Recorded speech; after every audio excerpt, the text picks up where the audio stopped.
a saucy pasta. Happy Friday, my friends. So it's about that time that I gotta start cooking dinner. So I figured why not cook with you guys today. On today's menu, we're gonna have chicken Alfredo pasta with broccoli. So let's get started.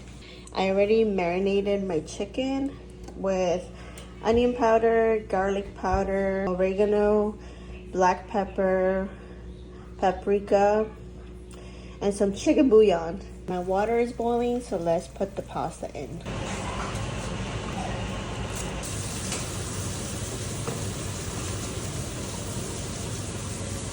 The broccoli a little bit. Chicken is looking really good. So I'm not gonna make my own Alfredo sauce. I'm just gonna use this one, which in my opinion is the best one.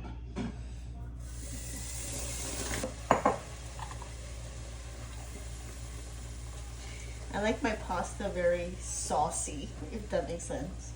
So I use extra sauce.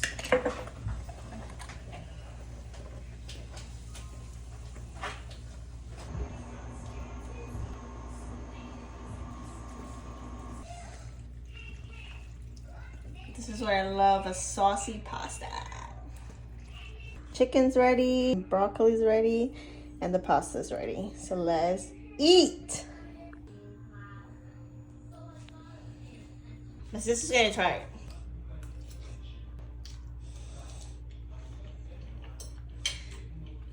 Good? Cheers, buzz.